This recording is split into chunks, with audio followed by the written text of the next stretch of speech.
Hello guys, मैं भूपेंद्र सिंह अपने YouTube channel maths by Bhupendra sir पर एक बार फिर से आपका हार्दिक स्वागत करता हूं। जैसा कि आप सभी जानते होंगे कि आज पूरा देश कोरोना से जंग लड़ रहा है।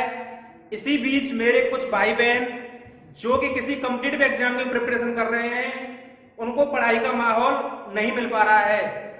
इसी बीच मैंने सोचा कि आज मैं जो भी स्टूडेंट्स एसएससी की प्रिपरेशन कर रहे हैं, उनके लिए मैं एसएससी सीजीएल का एक प्रैक्टिस सेट कराने जा रहा हूं। यह प्रैक्टिस सेट 3 मार्च 2019 को पहली शिफ्ट में जो एग्जाम हुआ था, उस प्रैक्टिस सेट को कराऊंगा। मुझे पूरी उम्मीद है कि यह वीडियो आपको पसंद आएगी। आइए आज की क्लास की शुरुआत करते हैं 2 पंक्तियों के साथ। मुझे जागते रहना है क्योंकि अपने सपनों को पाना है। मुझे जागते रहना है क्योंकि अपने सपनों को पाना है। अपनी काबिलियत का करिश्मा इस जग को दिखाना है। कामयाबी तो हासिल कर ही लूंगा एक दिन, मुझे तो अपनी उंगलियों पर किस्मत को नचाना है। Thanks guys. आइए शुरुआत करते हैं अपनी क्लास की।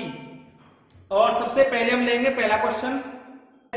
ए, बी और सी अलग अलग एक कार्य को क्रमशः 24, 15 और 12 दिनों में पूरा कर सकते हैं। बी और सी ने कार्य प्रारंभ किया और 3 दिन के बाद उसे छोड़ दिया। ए अकेले शेष कार्य कितने दिनों में पूरा करेगा? A, B and C can individually complete a piece of work in 24 days, 15 days and 12 days respectively. B and C started the work and worked for 3 days and left. The number of days required by A alone to complete the remaining work is। हमसे question में कहा गया है कि A किसी कार्य को 24 दिन में, B 15 दिन में और C 12 दिन में पूरा करता है। A किसी कार्य को 24 दिन में, B उस कार्य को 15 दिन में और C उस काम को 12 दिन में पूरा कर सकता है। तो बच्चों, आप सभी जानते होंगे कि जो टोटल वर्क होगा वो 24, 15 और 12 का एलसीएम होगा। तो बच्चों 24, 15 और 12 का जो एलसीएम आएगा वो कितना आएगा? 120। तो हमने मान लिया जो टोटल वर्क है वो कितना है? 120 यूनिट। कितना है? 120 यूनिट। तो ए 24 दिन में करता है 120 यूनिट काम, तो इसका मतलब है ए की इफिशियंसी कितनी आएगी? 5 यूनिट पर डे। ऐसे ही बी 15 दिन में करता है तो 15 का भाग देंगे 120 में, तो बी की इफिशियंसी आएगी 8 यूनिट पर डे और सी की जो इफिशियंसी आएगी वो कितनी आएगी? 10 यूनिट पर डे। तो हमसे क्वेश्चन में कहा गया है कि बी और सी ने काम स्टार्ट किया और 3 दिन बाद काम छोड़ दिया। तो बच्चों बी और सी ने कितने दिन काम किया है? 3 दिन। तो बी और सी ने जब मिलकर काम किया है तो बी और सी की जो कंबाइंड इफिशियंसी वो कितनी है? 18 की इफिशियंसी से 3 दिन में कितना काम कर दिया इन्होंने? 54। बी और सी ने 54 यूनिट काम समाप्त कर दिया है। तो रिमेनिंग जो वर्क बचा है वो कितना बचा है? रिमेनिंग बचा है 120 में से 54 घटाएंगे, 10 में से 4 गया तो 6, 11 से 5 गया तो 6। रिमेनिंग जो काम बचा है वो 66 यूनिट बचा है। और क्वेश्चन में ये कहा गया है कि बचे हुए कार्य को ए अकेले कितने दिन में पूरा कर देगा। तो टाइम टेकन बाई ए आ जाएगा 66 यूनिट काम करना है। ए को कितने की इफिशियंसी से करना है? 5 की से। तो आंसर आ जाएगा 13 सही 1/5 दिन। क्लियर है बच्चों? आगे देखते हैं नेक्स्ट क्वेश्चन। यदि ए प्रथम चतुर्थांश में स्थित है और 6, 10 a बराबर 5 है, तो हमसे एक वैल्यू पूछ रहा है। If A lies in the first quadrant and 6, 10 a बराबर 5, देन द वैल्यू ऑफ, पूछिए हमसे, 8 sin a minus 4 cos a upon cos a plus 2 sin a। प्यारे बच्चों, इसमें दिया है 6, 10 a बराबर 5। हमें क्वेश्चन में गिवन है 6, 10 a बराबर 5। कितना है? 6, 10 a बराबर 5। लेकिन हमसे जो वैल्यू पूछ रहा है वो पूछ रहा है बच्चों वैल्यू 8 sin a माइनस के 4 cos a, 8 sin a minus के 4 cos a बटे में दिया है cos a plus 2 sin a, cos a plus के 2 sin a। तो यहां से हमें पता चल रहा है कि यहां पे साइन और कॉस है और यहां पे दिया है टेन। तो सबसे पहले मैं टेन से साइन और कॉस का रेशियो निकाल लेता हूं यहां से। तो यहां से साइन ए बटे कॉस ए कितना आ जाएगा? साइन ए बटे कॉस ए आ जाएगा 5/6, क्योंकि tan होता है साइन बटे कॉस, और 6 को उधर भेज दिया तो बटे में चला जाएगा। साइन ए का रेशियो मान कितना है 5 यूनिट, कॉस ए का रेशियो मान कितना है 6 यूनिट। तो यहाँ पे भी तो रेशियो ही है, ऊपर नीचे साइन कॉस दिया है, तो हम सीधी सीधी वैल्यू पुट कर सकते हैं यहाँ से। साइन ए का रेशियो मान 5 यहाँ पे रखेंगे तो ये आएगा 8/5 माइनस कॉस ए का रेशियो मान 6 तो 4/6 बटे कॉस ए का रेशियो मान कितना है 6 प्लस 2, साइन ए का रेशियो मान कितना है 5। सॉल्व करें इसको तो 8 पंजे 40, 40 में से 24 गया तो 16 बटे 5 दूनी 10 और 6 16, और 16 से 16 कट जाएगा तो आंसर कितना आ जाएगा 1। मेरे हिसाब से ये क्वेश्चन सबकी समझ में आ गया होगा। अगला क्वेश्चन देखते हैं। क्वेश्चन नंबर 3 में कहा गया है कि if x minus Y equal to 4 and X Y equal to 45 then the value of X cube minus Y cube. हमें गिवन है बच्चों x माइनस वाई का मान 4 दिया है, x माइनस वाई का मान 4 दिया है, और एक्स वाई का मान 45 दिया है। एक्स वाई का मान कितना दिया है 45, और हमसे पूछ रहा है एक्स क्यू माइनस के वाई क्यू का मान। हमसे पूछ रहा है कि एक्स क्यू माइनस के वाई क्यू का मान क्या होगा। तो इस बच्चों इस क्वेश्चन को हम हिट एंड ट्राई से भी देख सकते हैं। हिट एंड ट्राई का मतलब होता है यहाँ पे कोई ऐसी वैल्यू पुट करें ताकि ये इक्वेशन सेटिस्फाई हो जाए। तो यहां से मुझे पता चल रहा है अगर मैं 45 का फैक्टर करूंगा तो 9/5 बराबर 45 होता है। कितना होता है 9/5 बराबर 45। ऐसे ही यहाँ पे अगर मैं वैल्यू रखता हूं तो 9 में से 5 घटाएंगे तो कितना आएगा 4। तो इसका मतलब है इक्वेशन सेटिस्फाई हो रही है। यहां से हमें पता चल गया कि x की वैल्यू 9 है और y की वैल्यू कितनी है 5। हमसे पूछ रहा है x का क्यू माइनस y का क्यू। तो x का क्यू तो x कितना है 9, 9 का क्यू कितना होता है 729। बच्चों 9 का क्यू कितना होता है 729। ऐसे ही 5 का क्यू कितना होता है 5 का क्यू होता है 125। बस इसमें से इसको घटा देंगे आंसर आ जाएगा। 9 में से 5 गया तो 4, 2 में से 2 गए तो 0, और 7 में से 1 गया तो 6। ऐसे ऐसे क्वेश्चन एसएससी सीजीएल प्री परीक्षा में पूछे गए हैं। तो इसका जो आंसर होगा ऑप्शन नंबर ए। क्लियर है। अब देखते हैं next question. Question number the radius of a circular garden is 42 metre. The distance in metre covered by running a rounds around it is. एक वृत्ताकार बगीचे की त्रिज्या 42 सेंटीमीटर है, तो इस वृत्त के 8 चक्कर लगाने में तय की गई दूरी कितनी है। तो मतलब एक वृत्ताकार बगीचा है, एक वृत्ताकार बगीचा है, इसकी जो रेडियस है वो कितनी है बच्चों 42 मीटर।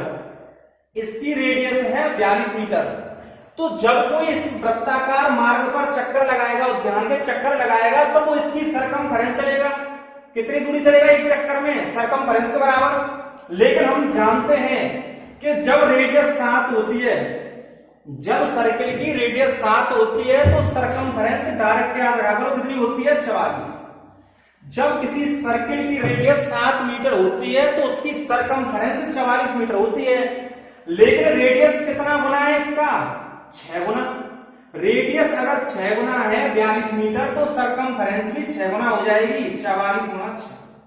और कितने चक्कर लगाने हैं इस ग्राउंड के, इस ग्राउंड के 8 चक्कर लगाने हैं। तो 8 अगर चक्कर लगाने हैं तो ये एक चक्कर में इतना चलेगा, तो 8 राउंड में कितना चलेगा 8 राउंड में चलेगा 44 गुणा 6 गुणा 8, 6 चौका 24 की 4 हासिल 2, 6 चौका 24 और 2 26 गुणा 8, तो 8 चौका 32 की 2 हासिल 3, 8 छक्के 48 और 3 51 की 1 हासिल 5, 8 20 16 और 5 21। तो इसका आंसर आएगा 2112 metre. Option number B is the correct answer. अगला जो क्वेश्चन पूछा गया है वो ग्राफ से संबंधित क्वेश्चन है।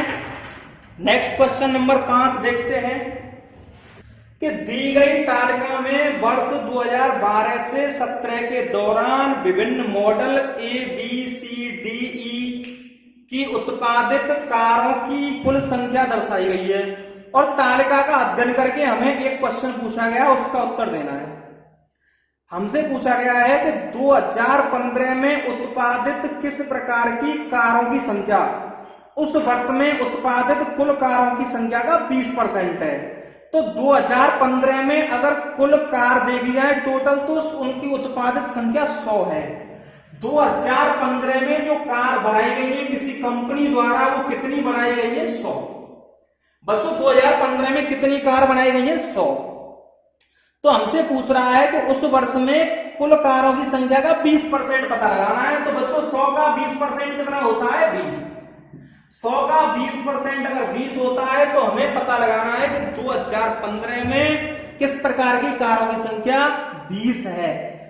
तो 2015 में ए कार 18 है, बी 22 है, सी प्रकार की 26 है, डी प्रकार की 14 है और ई प्रकार की 20 है। तो 2015 में 20% कार किस प्रकार की है? ई प्रकार की। तो हमारा जो आंसर आएगा बच्चों क्या आएगा? ई। ये हमसे सवाल पूछा गया है, वो सारणी से पूछा गया है, टेबल से। क्लियर हो गया? नेक्स्ट क्वेश्चन देखिए। अगले क्वेश्चन में कहा गया है बच्चों कि एक व्यक्ति एक वस्तु को उसके क्रय मूल्य से 10% कम पर बेचता है। यदि उसने इसे 332 रुपए अधिक में बेचा होता तो उसने 20% का लाभ कमाया होता। वस्तु का आरंभिक विक्रय मूल्य क्या है? A person sells an article at 10% below its cost price. He sold it for 332 rupees more. He would have made a profit of 20%. What is the original selling price in rupee? एक वस्तु को पहले 10% कम पर बेचता है CP से। देखिए बच्चों, मान लिया मैंने वस्तु का सीपी इतना है, यहां पर निर्धारित कर दिया मैंने कि ये वस्तु का क्रय मूल्य है। लेकिन पहली कंडीशन में वस्तु को सीपी से 10% कम मूल्य पर बेचा गया है। तो पहली कंडीशन में सीपी से कितने कम पर बेचा गया है? 10% कम पर। तो सीपी से कितना कम पर बेचा गया? 10% पर। लेकिन फिर भी अगर वो 332 रुपए ज्यादा में बेचता, उसको 20% का लाभ होता। इसका मतलब है सीपी से कितने परसेंट ज्यादा में बेचता? 20%। अगर उस वस्तु को 10% माइनस की जगह पे 332 रुपए एक्स्ट्रा में बेचा होता, कितने रुपए एक्स्ट्रा में बेचा होता? 332 रुपए में। पहले जो आर्टिकल बिक रही थी उससे अगर 332 रुपए ज्यादा में बेचा होता तो उसको 20% का लाभ होता। तो यहां से अगर यहां तक का मैं डिफरेंस देखूं तो कितना डिफरेंस है इन दोनों में? 20% में से माइनस का 10% घटाएंगे तो कितना आएगा? 30%। तो 30% की वैल्यू कितनी है? 332। हमसे पूछा है कि आरंभ में विक्रय मूल्य कितना था। तो आरंभ में वो उसको 10% की हानि पे बेच रहा था, तो कितने परसेंट में बेच रहा था? 90% में। तो 90% की वैल्यू निकालेंगे तो 30% का 90 3 गुना है, तो 332 का 3 गुना कर देंगे, आंसर आ जाएगा। तो आंसर आ जाएगा 996 रुपए। क्लियर है बच्चों? नेक्स्ट क्वेश्चन देखते हैं। यदि प्लस का अर्थ है माइनस, यदि प्लस का अर्थ है माइनस और माइनस का अर्थ है प्लस और गुणा का अर्थ है भाग और भाग का अर्थ दिया है गुणा, तो हमसे एक समीकरण की वैल्यू पूछ रहा है। वो समीकरण है 42 माइनस के 12 गुणा 3 प्लस 8 भागित 2 प्लस 15 और बटे में हमें दिया है 8 गुणा 2 माइनस के 4 प्लस 9 और भागित में दिया है 3। तो बच्चों हमसे इसकी वैल्यू पूछ रहा है, तो इसमें हमें क्या करना है? प्लस की जगह क्या करना है? माइनस। तो माइनस की जगह क्या करना है? प्लस। गुणा की जगह क्या करना है? भाग। प्लस की जगह माइनस, भाग की जगह गुणा और प्लस की जगह माइनस। गुणा की जगह भाग, माइनस की जगह प्लस, प्लस की जगह माइनस और भाग की जगह गुणा। तो बोर्ड मास के अकॉर्डिंग सबसे पहले भाग सॉल्व करेंगे। अगर हम भाग सॉल्व करेंगे तो बच्चों 3 का भाग 12 में देंगे तो यहां पर कितना आएगा? 4। भाग के बाद गुणा सॉल्व करते हैं तो 8 दूनी कितना आएगा? 16। ऐसे यहां पे पहले भाग सॉल्व करेंगे, 2 का भाग 8 में देंगे तो कितना आएगा? 4। गुणा करते हैं तो 9 दिया कितना आएगा? 27। अब बस प्लस और माइनस रह गया है तो प्लस माइनस कर देंगे। 42 में अगर 4 जोड़ेंगे तो 46 और 46 में से 16 घटाएंगे तो 30 और 30 में से 15 घटाएंगे तो 15। क्लियर है? 4 में 4 जोड़ा तो 8 और 8 में से 17 27 घटाएंगे तो माइनस का 19, तो आंसर आ जाएगा माइनस के 15/19। आंसर कौन सा आ जाएगा? माइनस के 15/19। Option number C is the correct answer. Next question देखते हैं। 2012 से 2017 तक कारों का उत्पादन दिया है। हमसे पूछा है 2013 और 2014 में मिलाकर किस प्रकार की कारों की संख्या उन 2 वर्षों में उत्पादित कुल कारों की संख्या का 25% है। तो बच्चों 2013 और 2014 में देखें टोटल कार कितनी उत्पादित हुई हैं, तो 2013 और 2014 में जो कारों की टोटल संख्या है वो 130 प्लस के 170 बराबर कितनी है? 300। हमसे पूछा है कि मिलाकर किस प्रकार की कारों की संख्या, इनका 25% है, तो 300 का 25% कितना आएगा? 300 का 25% आएगा 75। तो पूछा है कि किस प्रकार की कारों की संख्या 75 है 2013 और 14 में। तो बच्चों 2013 और 14 में ए कारों की संख्या है 54, 32 और 22, बी कारों की संख्या है 18 और 43, 61, सी कारों की संख्या है 32 और 26, 58, लेकिन डी प्रकार की कारों की संख्या है 40 और 35, 75। तो हमें 75 ही चाहिए, तो कौन सी कारों की संख्या है 75? डी टाइप की कारों की संख्या। तो इसका जो आंसर आएगा वो क्या आएगा? डी प्रकार की car. Option number D is the correct answer. Next question है, यदि ए, बी और सी किसी वृत्त पर 3 बिंदु इस प्रकार हैं कि जीवाएं ए, बी और ए, सी वृत्त के केंद्र ओ पर क्रमशः 110 और 130 अंश का कोण बनाती हैं, तो कोण बी ए सी का मान क्या होगा? A, B and C are 3 points on a circle such that angles subtended by the chord AB and AC at the center O are 110 degree and 130 degree respectively. Then the value of BAC is, मतलब बच्चों ABC 3 बिंदु इस प्रकार हैं। ABC वृत्त की परिधि पर 3 बिंदु दिए गए हैं, तो 3 बिंदु मान लेते हैं, कहीं भी मैंने मान लिया ये A है और ये बी है और ये कितना है? सी। क्वेश्चन में कहा गया है 2 जीवाएं ए, बी और ए, सी वृत्त के केंद्र पर कोण बनाती हैं, तो 2 जीवाएं ए, बी और ए, सी वृत्त की परिधि पर 2 बिंदुओं को मिलाने वाली रेखा वृत्त की जीवा कहलाती है। तो वृत्त की जो जीवा है वो केंद्र पर कोण बना रही है, तो ए बी कोण बनाएगी केंद्र पर, तो ए बी द्वारा केंद्र पर बना कोण ये हो जाएगा 110 डिग्री। वृत्त की जीवा ए बी केंद्र पर कोण बनाती है 110 और AC कोण बनाती है 130, तो AC द्वारा बना कोण, जीवा AC द्वारा बना कोण कितना है? 130। मैंने मान लिया ये सर्कल का सेंटर है O। हमसे पूछा है कि BAC का मान कितना होगा, तो BAC सरकमफ्रेंस पर बना कोण है, परिधि पर बना कोण, तो परिधि पर बना कोण केंद्र पर बने कोण का आधा होता है। तो इसका मतलब है अगर हमें BOC पता लग जाए तो BOC कितना आएगा एंगल, यहां से BOC आएगा 360 माइनस, क्योंकि पूरा सर्कल 360 का होता है, 360 माइनस के 110 प्लस के 130, तो यह आ जाएगा 360 माइनस के 240 बराबर 120। इसका मतलब यह है कि BOC जो एंगल है वो कितना है? 120, तो BAC इसका आधा हो जाएगा, तो एंगल BAC आ जाएगा 120/2 बराबर कितना आएगा? 60। तो ऑप्शन नंबर कौन सा करेक्ट है? बी। अगला क्वेश्चन है, कोई रेलगाड़ी एक खंबे को 12 सेकंड में और 170 मीटर लंबे पुल को 36 सेकंड में पार कर लेती है, तो उस रेलगाड़ी की चाल क्या है? A train crosses a pole in 12 seconds and a bridge of length 170 meter in 36 seconds, then the speed of the train। रेलगाड़ी एक खंबे को पार कर रही है 12 सेकंड में। रेलगाड़ी एक खंबे को पार करती है तो वो कितना चलती है? अपनी लंबाई के बराबर। तो इसका मतलब है ये रेलगाड़ी अपनी लेंथ को, ये ट्रेन है बच्चों, ये ट्रेन अपनी लेंथ को कितने सेकंड में पार कर रही है? 12 सेकंड। क्लियर है? आगे कहा गया है कि 170 मीटर लंबे पुल को 36 सेकंड में पार कर लेती है। तो जब रेलगाड़ी किसी पुल को पार करेगी तो ये पुल हो जाएगा, और ट्रेन इसको पार करेगी तो ये ट्रेन हो जाएगी आगे। तो ट्रेन अपनी लंबाई को 12 सेकंड में पार कर रही थी, तो 12 सेकंड में तो अपनी लंबाई को पार करेगी, ये हमने मान ली ट्रेन। और ये ट्रेन इस पुल को पार करेगी तो इस पुल की जो लंबाई है वो कितनी है 170 मीटर, इस पुल की जो लेंथ है वो कितनी है 170 मीटर।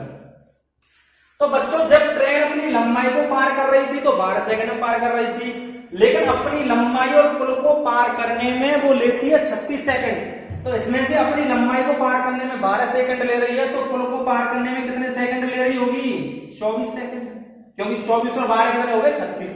इसका मतलब ये हुआ कि जो रेलगाड़ी है वो 24 सेकंड में कितनी दूरी चलती है 170 मीटर, 24 सेकंड में चलती है 170 मीटर, और 1 सेकंड में चली गई दूरी कोई क्या बोलते हैं स्पीड, तो 170/24।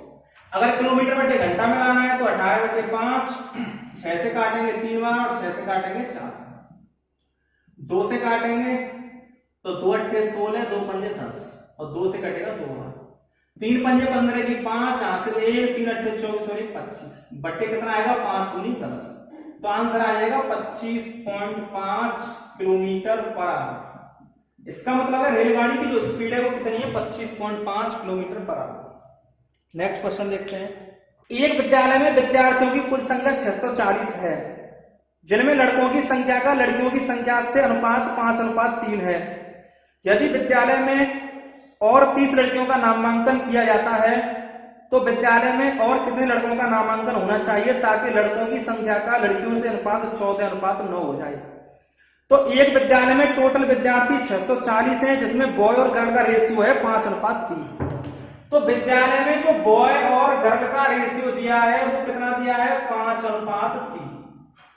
तो टोटल ये कितने हैं यहाँ पे 8 यूनिट, और 8 यूनिट टोटल किसके बराबर दिया है क्वेश्चन में 640। एक विद्यालय में 640 विद्यार्थी है, यहाँ पर रेशियो में कितने हैं 8 से इसको काटेंगे तो 1 यूनिट का मान आ जाएगा 80। कितना आ जाएगा 1 यूनिट का मान 80 का मल्टीप्लाई 5 में करेंगे तो बॉय कितने हो जाएंगे 400, 80 का मल्टीप्लाई 3 में करेंगे तो लड़कियां हो जाएंगी 240। हमसे कहा गया है यदि विद्यालय में 30 लड़कियां का नामांकन किया जाता है, इसका मतलब है विद्यालय में लड़कियां कितनी बढ़ गई 30, तो लड़कियां कितनी हो गई 270।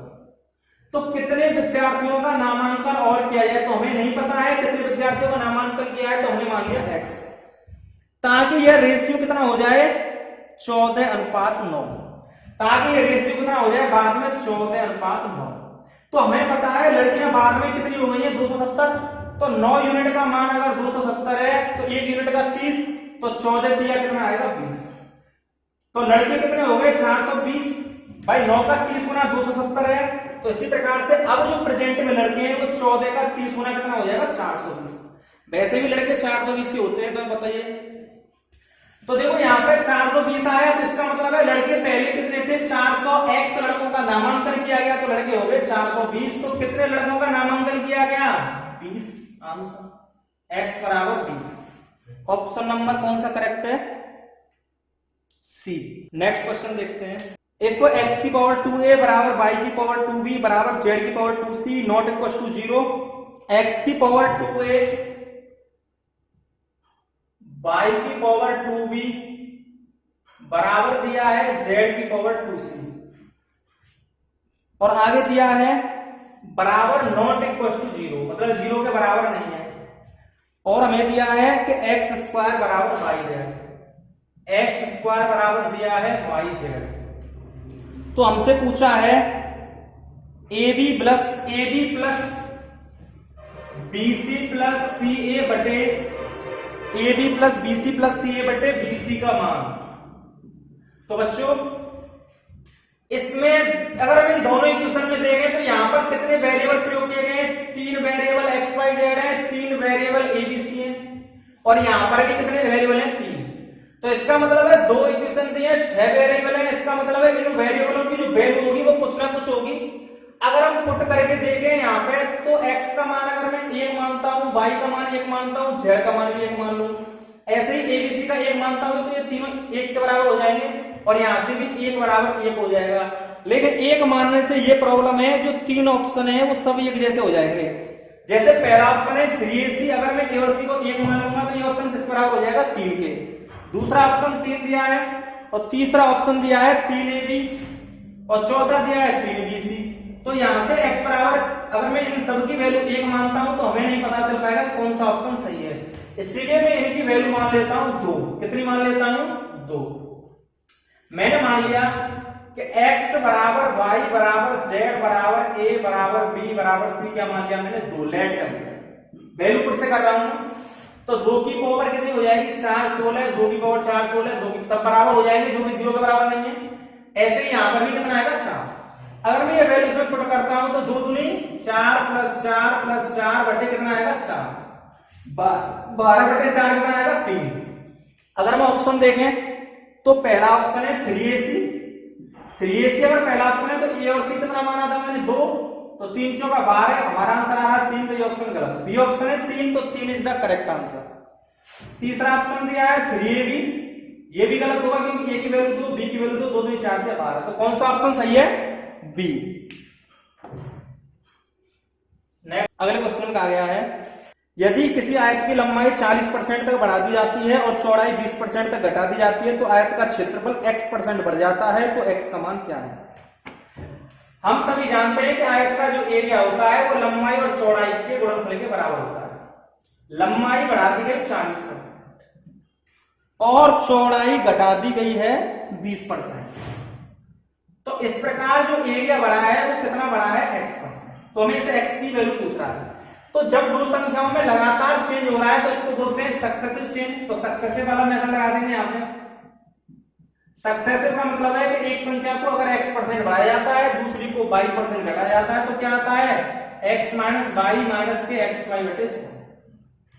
x की वैल्यू कितनी है? 40 माइनस y की वैल्यू 20 माइनस 40 गुणा 20 बटे 100। 2 जीरो से 2 जीरो कटेंगे, 40 में से 20 गया तो 20 और 20 में से 8 गया तो 12, तो x की जो वैल्यू आएगी वो कितनी आएगी? 12, क्योंकि जो x% चेंज हुआ है वो कितने परसेंट के बराबर है? 12%। तो x की वैल्यू कितनी आएगी? 12। नेक्स्ट क्वेश्चन देखते हैं। 6 संख्याओं में से पहले 5 नंबर का सम छठवें नंबर का 7 गुना है। यदि उनका एवरेज 136 है तो छठवां नंबर क्या है? मतलब 5 नंबर का जो सम है वो छठवें नंबर का 7 गुना है। तो मैंने लेट कर लिया 6वां जो नंबर है वो मैंने मान लिया x। छठवां नंबर बच्चों मैंने क्या मान लिया? x। तो इसमें कहा गया है कि 5 नंबर का सम छठवें का 7 गुना है, तो सम ऑफ 5 कितना आएगा? 5 नंबर का सम छठवें नंबर का 7 गुना है, तो 5 तक की संख्याओं का योग कितना है? 7x, और छठवीं कितनी है? x। हमसे कहा गया है कि इन सभी संख्याओं का औसत 136 है, तो इन 6 नंबर का औसत 136 है, तो इनका सम कितना हो जाएगा? सम हो जाएगा 7x और x 8x, और वैसे सम कितना है? 136 कितने नंबर का? 6 नंबर का। भाई सम कैसे निकालते हैं? एवरेज इनटू n से। तो यहां पर आएगा 8 से इसको काटेंगे 17 बार और x का मान आ जाएगा 17 छिक्के 100। तो हमसे पूछ रहा है कि छठवां नंबर कौन सा है? छठवां नंबर x, और इसका आंसर कितना आएगा? 102। नेक्स्ट क्वेश्चन देखते हैं। यदि संख्या 105x4 8 से पूरी तरह विभाजित है तो x के स्थान पर सबसे छोटा पूर्णांक क्या होगा? हमें एक नंबर दिया है 1005x4। ये संख्या 8 से डिविजिबल है, 8 से डिविजिबल है। अगर यह संख्या 8 से विभाजित है तो हम जानते हैं कि किसी संख्या के अगर अंतिम 3 अंक 8 से विभाजित होंगे तो वो संख्या 8 से विभाजित होगी। तो हमें x का यहाँ पे मिनिमम मान पूछ रहा है कि x की छोटी से छोटी वैल्यू क्या होनी चाहिए। अगर मैं यहाँ पे मिनिमम मान सबसे पहले 0 मानता हूं, ऑप्शन में 0 भी दिया है, तो ये कितना हो जाएगा? 504, और 8 का भाग अगर हम 504 में देंगे तो 8 से 48 बचे 2, 8 या 24, पूरा पूरा भाग जा रहा है। तो इसका मतलब है जो x की जो मिनिमम वैल्यू होगी वो कितनी होगी? 0। कितने छोटे छोटे क्वेश्चन एसएससी में पूछे गए हैं। नेक्स्ट क्वेश्चन देखते हैं। यदि a प्लस बी बराबर 45 तो 2 कोष्टक में 1 प्लस 10a 1 प्लस 10b का मान। हमें गिवन है a प्लस बी बराबर 45। हमसे पूछा है कोष्टक में 1 प्लस 10a 1 प्लस 10a, यहां पे 2 और दिया है 2 1 प्लस 10a और 1 प्लस 10b का मान। बच्चों अगर a प्लस बी का मान 45 है, अगर हम दो वेरिएबल की वैल्यू किसी के बराबर दी होती है तो इसमें एक वेरिएबल फिक्स रहता है, तभी दूसरे वेरिएबल का मान निकाल सकते हैं, मान ज्ञात कर सकते हैं। भाई एक इक्वेशन है और दो अलग अलग वेरिएबल हैं, जैसे हमें दिया है x प्लस वाई बराबर 9, तो इसमें से अगर एक वेरिएबल फिक्स होगा तभी हम दूसरे वेरिएबल का मान निकाल सकते हैं। जैसे x का मान अगर 2 है तो y का मान कितना आएगा 7, x का मान 4 है तो y का मान कितना आएगा 5। अगर एक वेरिएबल फिक्स है तो दूसरे वेरिएबल का मान निकालेंगे। तो इसका मतलब है मैंने मान लिया, यहां पर हम एक वेरिएबल को फिक्स मान लेते हैं। मैंने मान लिया कि b बराबर कितना है 0, कोई भी मान सकते हैं, कोई वैल्यू 90 भी मान सकते हैं। तो a का मान कितना आएगा, यहाँ पे a का मान आएगा 45। तो इसका मतलब अगर हम वैल्यू पुट करें यहाँ पे तो 2 10 45 का मान 1 हो जाएगा, तो 1 और 1 कितना आएगा 2, और यहाँ पे 10 0 का मान 0 हो जाएगा, तो ये 1 ही रहेगा। तो आंसर कितना आ जाएगा 2 दूनी 4। कौन सा ऑप्शन सही है? Option number A is the correct answer. Next question देखते हैं। ट्रायंगल एबीसी में एमएन समांतर बीसी चतुर्भुज एमबीसीएन का क्षेत्रफल 130 सेंटीमीटर स्क्वायर है। यदि एएन रेशियो एनसी बराबर 4:5 तो ट्रायंगल एएमएन का एरिया कितना है? तो हमें क्वेश्चन में एक ट्रायंगल गिवन दिया है एबीसी, हमें एक ट्रायंगल दिया है एबीसी, और इसमें हमसे कहा गया है, अच्छा एमएन और दिया है बीच में, यहां पे समांतर है, एमएन पैरेलल है बीसी के। हमसे कहा गया है कि एमबीसीएन का एरिया, इस एमबीसीएन जो क्वाड्रिलेटरल है इसका एरिया 130 सेंटीमीटर स्क्वायर है, और दिया है हमें एएन अनुपात एनसी। एएन और एनसी का जो रेशियो है 4:5। तो हमसे पूछा है ट्रायंगल एमएएन का एरिया, हमसे इस ट्रायंगल का एरिया पूछा है। अगर हम इस फिगर में देखें तो ट्रायंगल एएमएन और ट्रायंगल एबीसी दोनों कैसे हैं? सिमिलर, क्योंकि एंगल ए के बराबर है, एम बी के बराबर है, एन एंगल सी के बराबर होगा। तो ट्रायंगल एबीसी सिमिलर किसके होगा? ट्रायंगल एएमएन के, ट्रायंगल एएमएन के। तो सिमिलरिटी में एरिया कैसे निकालते हैं? संगत भुजाओं के वर्गों के बराबर होता है। तो यहां से एरिया ऑफ ट्रायंगल एबीसी बटे एरिया ऑफ ट्रायंगल एएमएन, तो क्या हो जाएगा? संगत भुजा। एएमएन में पूरी भुजा कितनी है? एसी 4 और 5 9 का स्क्वायर बटे, इसमें कौन सी है? ट्रायंगल एएमएन में कौन सी भुजा दी है? एन बराबर 4। क्लियर है ना भाई? एम और बी दोनों संगत कोण होंगे यहाँ पे, तो इसका मतलब है एम के सामने वाली भुजा कितनी है? 4, और बी के सामने कितनी है? टोटल 4 और 5 9। तो यहाँ पर आ जाएगा एक 9 में 81 और 4 4 16। अगर हम ट्रायंगल एबीसी के एरिया में से ट्रायंगल एएमएन का घटा देंगे तो किसका आ जाएगा? इस चतुर्भुज का जो हमें दिया है। तो 81 में से अगर मैं 16 घटाऊंगा तो कितना बचेगा? 65। और इस 65 की वैल्यू कितने के बराबर है? 130 के। तो 65 यूनिट बराबर दिया है 130 सेंटीमीटर स्क्वायर। तो एक यूनिट कितना आएगा? 2।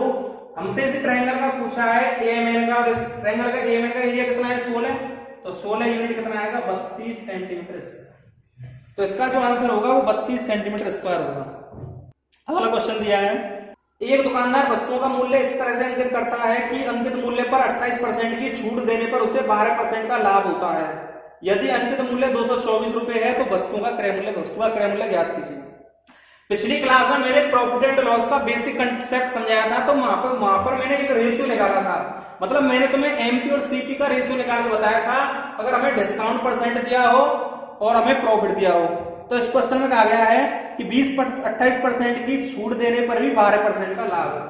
तो यहां से सीपी और एमपी का रेशियो हम डायरेक्ट निकाल सकते हैं। सीपी और एमपी का रेशियो आएगा 100 माइनस डी बटे 100 प्लस पी। 28% की छूट दी जाएगी तो 100 में से 28 गया तो 72। फिर भी उसे कितने परसेंट का लाभ हुआ है? 12% का। तो 100 प्लस भी आ जाएगा 112। तो हमसे कहा गया है कि अंकित मूल्य 224 रुपए है। यहाँ पर अंकित मूल्य कितना है? 112। तो 112 अगर 224 रुपए के बराबर है तो इसका मल्टीप्लाई दोगुना है 224। तो इसका मतलब है हमसे पूछा है सीपी कितना होगा? सीपी 72 है, तो 72 दूनी 144। करेक्ट आंसर हो जाएगा option number A. Next question है, यदि दो बेलनों के आधार की त्रिज्याओं का अनुपात 3:4 है, ऊंचाइयों का 4:9 है, तो आयतनों का अनुपात। बहुत ही इजी क्वेश्चन है। बेलन का जो आयतन का अनुपात होता है b1 बटे b2 बराबर पाई r1 स्क्वायर h1 बटे पाई r2 स्क्वायर और h2 होता है। रेडियस का जो रेशियो दिया है वो दिया है 3:4। तो r1 बटे r2 हो जाएगा 3 का स्क्वायर 9, 4 का स्क्वायर 16। और ऊंचाइयों का अनुपात दिया है 4:9। तो ऊंचाइयों का अनुपात 4 बटे 9 दिया है, तो 9 से 9 कट जाएगा, 4 से 4 और कट जाएगा, तो आंसर आ जाएगा 1/4। तो option number D is the correct. Question number next, ये भी हमें सारणी से पूछा गया क्वेश्चन है, 20वां। नेक्स्ट क्वेश्चन देखिए, हमें ये वही टेबल है हर क्वेश्चन में। इसमें पूछा है हमसे कि 2016 के संदर्भ में 2017 में किस तरह की कार के उत्पादन में सर्वाधिक वृद्धि हुई है। 2016 से कंपैरिजन करना है 2017 का। तो बच्चों इसमें 2016 और 17 में देखा जाए अच्छा ये गलत लिख रहा है हिंदी में, इंग्लिश में देखें, the percentage increase in the total cars in 2016 over 2012। मतलब 2012 और 2012 से 2016 में कितने परसेंट ज्यादा कार उत्पादित हुई हैं।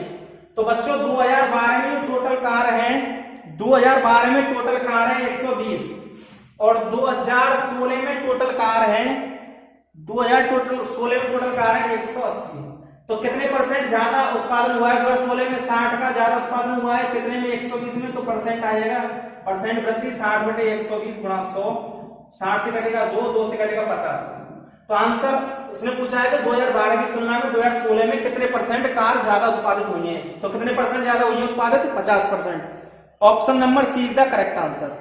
तो 20 क्वेश्चन हो चुके हैं, 25 क्वेश्चन पूछे जाते हैं सीजीएल के प्री एग्जाम में, 5 क्वेश्चन और बचे हैं। नेक्स्ट क्वेश्चन देखें, यदि x, y, z 3 ऐसे पूर्णांक हैं कि x + y = 8, y + z = 13 और z + x = 17।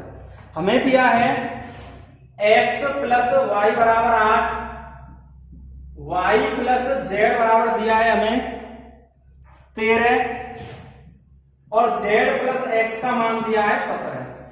और हमसे पूछ रहा है बच्चों कि x²/yz का मान, हमसे पूछ रहा है x²/yz का मान। तो कुछ नहीं करना, हमें x, y, z तीनों का मान चाहिए। तो तीनों इक्वेशन को अगर हम जोड़ देंगे तो यहाँ पे 2x + y + z बराबर आ जाएगा 13 और 8 21 और 17 38। 2 से इसको काटेंगे तो x + y + z का मान 19 आ जाएगा। हमें चाहिए पहले x का मान। तो x + y + z के मान में से y + z का घटा दूं 13 तो x का आ जाएगा, तो x का मान आ जाएगा 16। तो ये हो जाएगा 16 का स्क्वायर। y का चाहिए तो 19 में से अगर 17 घटा दूं, z + x का मान घटा दूं तो y का मान 2 आ जाएगा। 19 में से अगर x + y का घटा दूं 8 तो z का आ जाएगा। 19 में से 8 गया तो 11। तो 16 × 16/2 × 11, 2 से कटेगा ये 8 बार, तो 16 क्या आएगा 128/11। 1 मिनट। इसमें दिया है हमें x + y = 8, y + z = 13 और z + x = 17। तो हमसे पूछ रहा है कि x²/yz का मान। तो हमसे x²/yz का मान पूछ रहा है।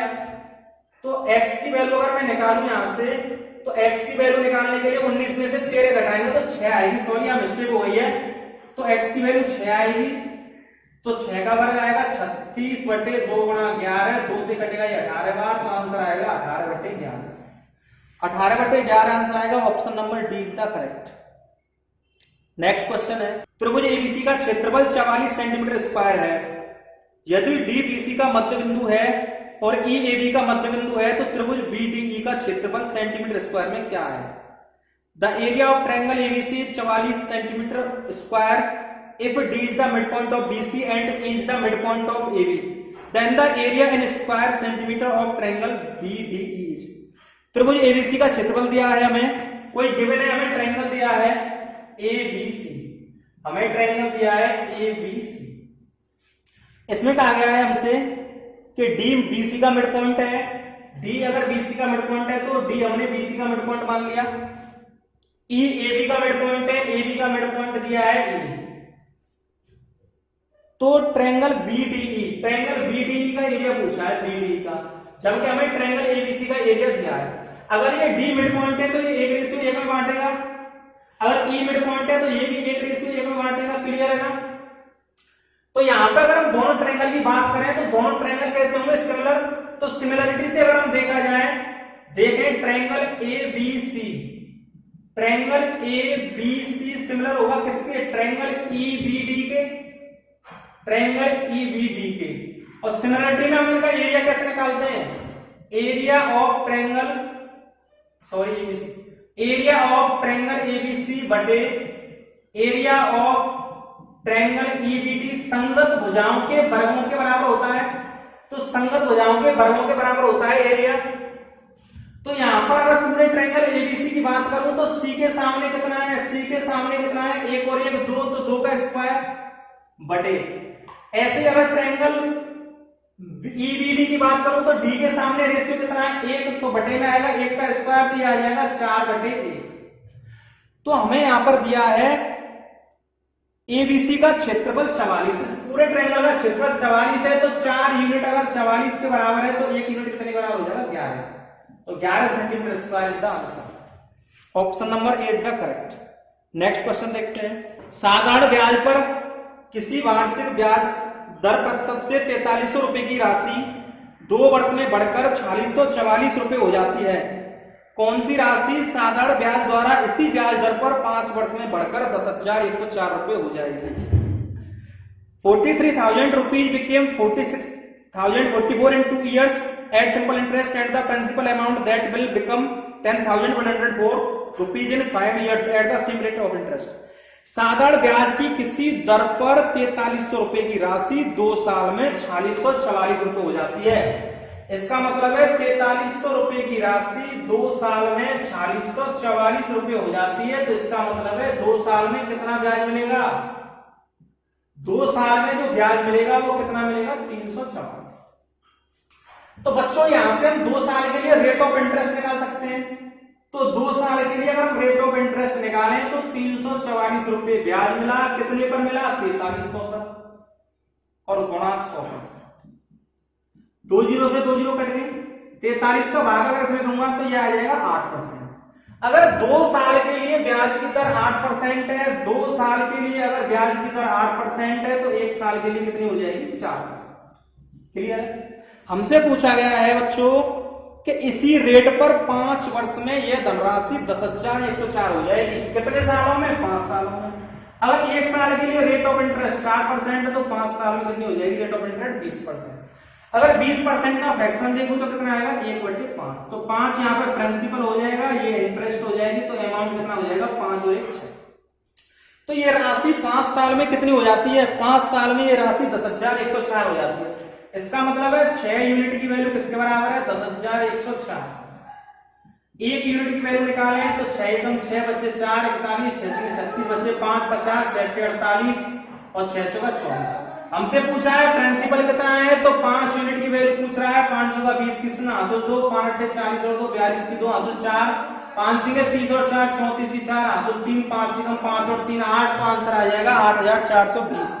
Option number A is the correct answer. 30 question हो चुके हैं, 2 और बाकी हैं अभी। अगले क्वेश्चन में दिया है यदि x बराबर 4 cos a plus 5 sin a, y बराबर 4 sin a minus 5 cos a, तो x square plus y square का मान। x बराबर दिया है 4 cos a plus 5 sin a, x बराबर 4 cos a plus 5 sin a, और y बराबर दिया है 4 sin a minus 5 cos a, y बराबर दिया है 4 sin a माइनस के 5 cos a। हमसे पूछा है x square plus y square का मान। यहां पर हमें कितने इक्वेशन दिए हैं? 2 समीकरण दिए हैं। वेरिएबल कितने हैं? 1 2 और 3 और 1 4। इसका मतलब है मैं यहां पर एक वेरिएबल को फिक्स मान लेता हूं। तो कैलकुलेशन आसान करने के लिए सबसे छोटी संख्या, सबसे छोटी वैल्यू 0 मानते हैं। कितनी मानते हैं? 0। अगर मैं यहां पर a बराबर 0 मान लेता हूं तो यहां से x का मान कितना आ जाएगा? x का मान cos 0 का मान 1 है तो ये 4 आ जाएगा, sin 0 का मान 0 हो जाएगा तो x का मान 4 आ जाएगा। y का मान कितना आ जाएगा? a बराबर 0 मानूंगा तो ये 0 हो जाएगा, cos 0 का मान 1 होता है तो y का मान आ जाएगा -5। तो हमसे x square plus y square की वैल्यू पूछ रहा है, तो 4 का स्क्वायर प्लस 5 का -5 का स्क्वायर, 4 चौका 16 प्लस 25, तो आंसर आ जाएगा 41। कोई भी वैल्यू मान सकते हैं, 90 भी मान सकते हैं, 90 से भी उतना ही आंसर आएगा। अगर a का मान 90 मानूंगा तो cos 90 0 हो जाएगा, यहाँ पर x की वैल्यू 5 आएगी, फिर y की वैल्यू -4 आएगी, तब भी कितना आएगा? आंसर 41। क्लियर है? लास्ट क्वेश्चन है शायद इसमें वही टेबल है सेम, उसी पे आधारित 4 क्वेश्चन पूछे गए थे। एक और क्वेश्चन दिया है, वही कार उत्पादन का है ये question. The percentage decrease in the production of which type of car in 2017 with reference 2016। मतलब 2016 की तुलना में 2017 में कौन सी कार का उत्पादन सबसे कम हुआ है परसेंटेज में, वो बताना है। तो 2016 और 17 की अगर मैं बात करूं तो 2016 और 2017 अगर ए टाइप की कार का देखें तो ए टाइप की कार 2016 में 36 थी और 2017 में घटकर कितनी रहेगी 12। बी टाइप की कार थी 12 से 48 हो गई, तो हमने कम ही पूछा है कौन सी कार कम उत्पादन हुई, तो बी बढ़ा है तो इसको नहीं लिखेंगे। सी टाइप की कार देखें तो 44 से 40 हुई है घटकर 44 से 40, और डी टाइप की कार है वो 38 से 22 हुई है, डी टाइप की कार 38 से 22 हुई है, और ई प्रकार की कार 50 से 28 हुई है। तो कौन सी कार ज्यादा घटी है, तो यहां पर जो घटी है वो कितनी घटी है 24, यहां पर कितनी घटी है 16, और यहां पर कितनी घटी है 22। इसका मतलब है यहां पर ज्यादा चेंज हुआ है नंबर में, तो परसेंट में भी ज्यादा चेंज यही तो होगा। इसका मतलब यह है कि 2016 के कंपैरिजन में 2017 में ए टाइप की कारों का उत्पादन सबसे कम हुआ है। इसका मतलब है option number C is the correct answer. दोस्तों, मैंने इस वीडियो में तुम्हें सीजीएल 2019 प्री 3 मार्च का पेपर पूरा सॉल्व कराया है। मुझे पूरी उम्मीद है कि ये वीडियो आपको बहुत अच्छी तरह पसंद आएगी। इस वीडियो को ज्यादा से ज्यादा लाइक करें, शेयर करें एंड सब्सक्राइब करें। Thank you.